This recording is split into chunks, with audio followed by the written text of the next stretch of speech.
Hola amigos, ¿qué tal? Un saludo, una entrevista más aquí en Tercer Fútbol. Nos acompaña el profesor Fernando Signorini, preparador físico argentino, quien tiene varias anécdotas, tiene varios recorridos, por decirlo así, en lo que es el fútbol a nivel mundial. Profe, muy buenas tardes.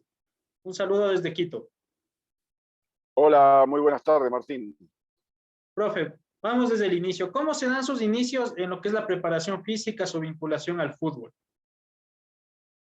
Bueno, fue hace muchos años. En el año 71 comencé la carrera de profesor nacional de educación física en el Instituto Nuestra Señora de la ciudad de donde soy oriundo, en Lincoln, en el interior de la provincia de Buenos Aires. Y comencé en el 72 a trabajar en fútbol en el Club Rivadavia de la ciudad homónima. Estuve aproximadamente 10 años ahí. Después fui a otro club de una ciudad cercana que se llama Atlético Quiroga, de la ciudad del mismo nombre, y en el año 83 viajé a Barcelona junto con mi esposa, que era profesora de tenis. Y bueno, ahí encontré a César Luis Menotti, que era una de las razones por las cuales yo había viajado. Quería hacer una experiencia en el fútbol europeo y empezar precisamente por el técnico que más me había seducido por su propuesta de juego y por su concepción ética del derecho deportivo, cuando él decía que ganar era importante, pero más importante aún eran los medios que se utilizaban para lograr los fines. Así que una vez autorizado a presenciar los entrenamientos de Barcelona, el 28 de junio tuve la posibilidad de conversar por primera vez con Diego, y tras la lesión que sufrió el 24 de septiembre de ese año, comencé a ayudarlo en la recuperación dinámica.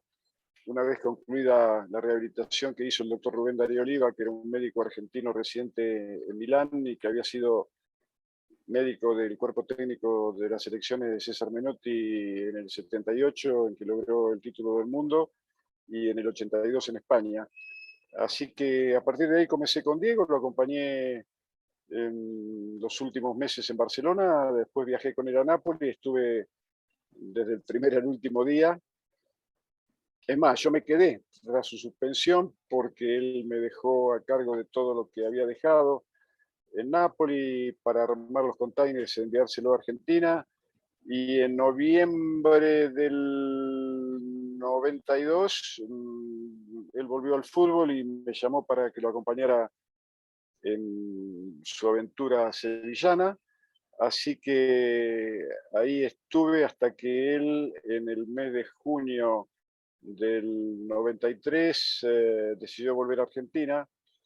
Y la última cosa que hicimos juntos fue en el Mundial de Sudáfrica en el 2010, en el que formé parte del cuerpo técnico de la selección, esta vez ya como preparador de todo el equipo. En los otros mundiales, en el 86, en el 90 y en el 94, estuve como su preparador personal en los tres mundiales. Eso en una apretada síntesis es mi aventura dentro del fútbol con él, porque además después trabajé con César Menotti, que era técnico campeón del mundo con Argentina. Trabajé en Independiente, trabajé en Racing Club de Avellaneda, en Rosario Central, en Sampdoria de Italia, y después, bueno, comenzó mi aventura en México. Esta es la sexta vez. Ahora estoy en Chivas de Guadalajara. Anteriormente estuve en Puebla, en, en Venados de Mérida, en los Coras de Tepic, en Atlético Zacatepec, y actualmente, como anticipé, en Chivas de Guadalajara. Profe, justamente usted ya introducía un hombre que lo acompaña a lo que es su carrera como preparador físico, que es Diego Armando Maradona, que bueno, creo que muchos sabemos ya bastante la relación que usted tiene o tuvo con Diego, pero quisiera preguntarle, ¿cómo es el desarrollo de ser un preparador físico de Diego Maradona jugador y del Diego Maradona técnico que también fue en la selección argentina donde usted fue el preparador físico de él como entrenador? Sí, yo Yo un poco reniego de ese mote de preparador físico en el fútbol, ya que esa denominación nació para el entrenamiento de atletas, cuando todavía en el fútbol no había una preparación específica, ¿no? Yo creo que yo soy un preparador de futbolistas y es mucho más amplio que el simple hecho de ser el preparador físico. Pero siempre trabajar con un genio, en este caso del fútbol como él, es muy simple, porque ellos solucionan eh, aún los errores que podemos cometer, ellos se encargan de solucionarlos debido a su excepcional talento. A mí siempre me fue muy fácil, además de muy atractivo, ¿no? Era un privilegio estar con el mejor jugador del mundo durante tantos años, acompañándolo no solamente en toda su aventura de Nápoles, sino en los 4 mundiales. Y lo mismo pasaba con Menotti, con Menotti, ¿no? Y con Diego como técnico, exactamente lo mismo. Siempre es en realidad en todos los equipos de fútbol, yo he descubierto para mí, ¿no? Que todos los grupos son realmente grupos humanos fantásticos, con chicos que en general salen de condiciones sociales muy precarias, que se tienen que hacer cargo de todas las expectativas que se ponen sobre ellos, expectativas que muchas veces, o exigencias que le pone gente que no se exige de la misma manera en su profesión o en su trabajo diario. Si así fuera, si todos hiciéramos las cosas con la misma perfección que les pedimos a los jugadores de fútbol, yo creo que los países, la sociedad y el mundo sería distinto y mejor. Profe, justamente daba otro nombre bastante importante que es el de César Luis Menotti. Incluso usted ha sido o es docente de la Escuela de Entrenadores de César Luis Menotti. ¿Qué significa conceptualmente César Luis Menotti para el fútbol? Yo creo que al menos para el fútbol argentino representó, no sé, era como que él recuperó un estilo que con el paso del tiempo y sobre todo después del Mundial del 58 en Suecia se había perdido. Nos habíamos confundido, o mejor, nos hicieron confundir aquellos que sacaron conclusiones de por qué Argentina había sido eliminada de la manera en que fue eliminada en Suecia y determinaron que la razón había sido que nos habían pasado por arriba corriendo, ¿no? Pero no se sacaron cuenta que el campeón había sido Brasil, que jugaba al ritmo del samba, que era el que menos corría, pero era el que mejor jugaba. Menotti lo que desarrolló fue una especie de arca de Noé, para tratar de salvar lo mejor en cuanto a los conceptos y al significado que tiene el fútbol en la sociedad argentina. Sí, creo que, y no dicho solamente por mí, sino por los mejores expertos del fútbol de mi país, el fútbol argentino se puede dividir en un antes y un después de la llegada de César a la selección. Profe, justamente tengo aquí en mis manos uno de sus libros que es del fútbol llamado La Rebelión. ¿Qué significa esa deshumanización del deporte, ese llamado a la rebelión en el fútbol? Es como un grito de alerta, ¿no? Para tratar de concientizar y de que el deporte y el fútbol en este caso recupere de una vez y para siempre los valores y los objetivos con el cual fue creado. Hoy en los campos de fútbol se ve mucha violencia, y no solamente en los campos de fútbol, hay una violencia simbólica que también baja de los medios, se exacerban las pasiones. Yo creo que tenemos que terminar con todo eso. El deporte, en todo caso, fue creado, entre otras cosas, para ayudar a unir a los pueblos, para, no sé, cumplir con ese sueño fantástico de un continente, nuestra querida América, que no tenga fronteras. Somos americanos y, sin embargo, cada vez que se enfrentan a nivel selección o equipos de distintos países, hay demasiada violencia, hay hasta, creo que demasiado odio, demasiado resentimiento.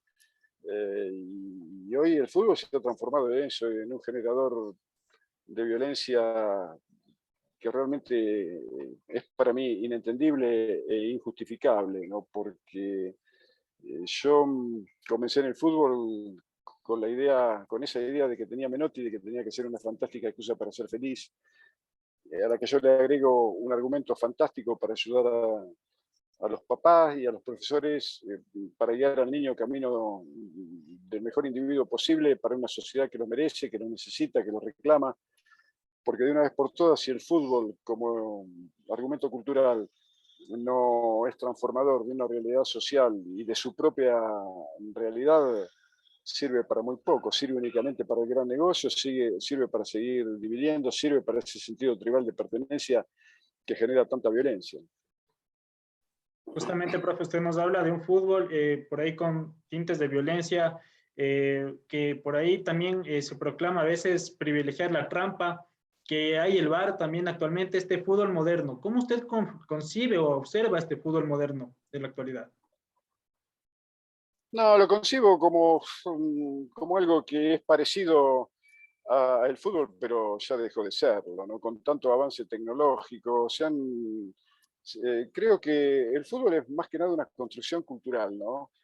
A donde el conocimiento empírico es tal vez como en ninguna otra disciplina deportiva tan o más importante que el conocimiento científico. Pero bueno, hoy también, no sé, de pronto el gran negocio prevalece y entonces vos ves que en un entrenamiento de fútbol hay una cantidad de elementos ligados a la tecnología que además cuestan mucho dinero, que multiplicado por miles y miles y miles en todo el mundo, hacen que el fútbol se vaya desvirtuando, ¿no? Yo no creo que de ninguna manera la proliferación, por ejemplo, de GPS o toda esa parafernalia de la neurociencia le vaya a hacer un bien. Al contrario, nos están confundiendo y es por eso que como dice mi querido amigo Juan Manuel Lillo, que está como asistente de Guardiola en el Manchester City, al fútbol lo han transformado, por un lado, en un maravilloso conservador social, como dice él, pero además en un generador de ganancias espectaculares para empresas que han llenado las canchas de elementos que extrañamente cuando comienza el partido no están. Pero bueno, es el momento de confusión que se está viviendo y creo que, no me cabe ninguna duda, el futuro del fútbol hay que buscarlo en el pasado, hay que recuperar esos valores, recuperar ese estilo y sobre todo la manera de entender el deporte, ¿no? Profe, ¿usted cómo observa estilos de preparación física que usan chalecos, que usan pesas? Ese énfasis por ahí en lo que es la preparación física más que la mental. Bueno, precisamente por eso, porque se han dejado confundir. Se creen que el músculo es prioritario y no, para nada, para nada. Yo creo que entre las valencias que un buen jugador de fútbol tiene que tener, puede prescindir de alguna de ellas. Por ejemplo, puede prescindir de la velocidad física, quiero decir, ¿no? Porque si fuera por eso, Usain Bolt sería el rey del fútbol. Y no, fue a jugar a Inglaterra en la tercera edición y por poco le sacan a patada porque siempre llegaba último. ¿Y por qué? Porque no sabía jugar, porque cuando iba para un lado, iba para la pelota iba para el otro. No, la fuerza tampoco, porque entonces jugaría Schwarzenegger, ni tampoco la resistencia, porque jugarían los maratonistas, ni tampoco el saltar muy alto, porque jugaría Javier Sotomayor, que salta 2.45, el cubano que es récord del mundo. Entonces, ¿cómo se puede entender que entre los mejores jugadores de la historia total de fútbol haya, haya chicos y jugadores que no alcanzaban ni siquiera el 1,70 m o jugadores maravillosos como Andrés Iniesta, que parece otra cosa, pero no un jugador de fútbol, y sin embargo ha sido y casi que sigue siendo uno de los mejores, porque tenía una de las mayores fuerzas que no solamente nos tiene que acompañar en el fútbol, sino también en la vida de todos los días, que es el conocimiento y la sensibilidad. Ya usted nos citaba, por ejemplo, a Iniesta, sabemos de la corriente menotiana que usted tiene, un fútbol por ahí estético. Dentro de eso, quisiera preguntarle, para usted, ¿qué es jugar bien? No, jugar bien es, el fútbol antes que nada, como cualquier cosa, ¿no? Es ser eficaz. Después se pueden, sí, en eso estoy dispuesto a aceptar, por más que yo me niegue a ver partidos de televisión en los que juegan equipos que son eficaces, pero que no le agregan absoluto, que lo único que pueden hacer es ganar, pero que nunca emocionen. O sea, no es lo mismo, no se recuerda de la misma manera al Barcelona, por ejemplo, de Guardiola, o al Santo de Pelé, o al Ajax de Holanda, o al Milan de Arrigo Sacchi, que a lo mejor a otros equipos como, qué sé yo, aquellos de Mourinho que ganaron, pero que no dejaron absolutamente nada, que nadie recuerda, y que quedan en la historia simplemente a partir de la estadística. Se recuerda lo que emociona, y estos equipos han emocionado realmente, y es la razón por la que yo creo que todavía los espectadores siguen asistiendo a este juego maravilloso en espera de eso, de que alguien le regale, como decía Eduardo Galeano, una buena jugadita, por favor, y cada vez es más difícil de encontrar. Profe, tengo un par de preguntas para ir cerrando. ¿Qué ha significado o qué significa, más bien dicho, Diego Armando Maradona en su vida? Y bueno, imagínate que hubiera sido vos el privilegiado, ¿no? Yo estaba prácticamente destinado y condenado a una vida gris, sin demasiadas emociones, y él lo transformó en una vida maravillosa. No sé, yo mirando para atrás me parece increíble haber recorrido prácticamente toda la geografía del mundo, conociendo países, conociendo culturas, conociendo personas, y todo por culpa, entre comillas, por culpa de su genio, por culpa de su increíble amor por el juego. Ha sido sin duda la persona más importante de mi vida, más allá, obviamente, de mis padres que me dieron la vida, ¿no? Pero sí, es una... Mira, no me gusta hablar de o hacer publicidad de mis sentimientos, pero como a veces me gusta decir, irá conmigo mientras proyectes sombra en mi cuerpo y quede a mi sandalia arena, que es una frase maravillosa que alguna vez leí de Antonio Machado. Profe, y para cerrar, cuéntenos un poco de su actualidad. Está conectado ahora desde Guadalajara. ¿Qué está desarrollando actualmente? Estoy como asesor de Marcelo Michel Leaño, que es el director técnico de Chivas, un chico muy joven de 34 años, pero que también yo estoy en lugares en que me siento respetado, en el que sinceramente me sigue dando placer estar dentro de un equipo de fútbol con un grupo de gente fantástica en una ciudad estupenda. No sé si conoces Guadalajara, pero si no la conoces, te sugiero que vengas porque realmente te va a encantar. El estadio tal vez es uno de los más bellos del mundo desde el exterior, digamos, ¿no? De su visión exterior. Me siento realmente muy a gusto y hoy en el lugar, mi lugar en el mundo es el mundo y sobre todo aquellos lugares en los que, como te decía anteriormente, me siento pleno para hacer lo que me gusta. Y vaya si Guadalajara tiene todo eso y mucho más. Profe, muchísimas gracias. Siempre bienvenido a Tercer Fútbol. Y bueno, esperamos en alguna otra ocasión conectarnos y seguir charlando con usted. Un abrazo para vos y mucha suerte para todos aquellos que pueden escuchar la nota para decirles a pesar de que el mundo está viviendo estos momentos tan preocupantes, ¿no? Ojalá que de una vez por todas el hombre pueda vencer esa estupidez que nos caracteriza desde el fondo de los tiempos, porque si no el futuro de la humanidad va a estar en serio riesgo. Totalmente de acuerdo. Muchas gracias, profe. Hasta muy pronto.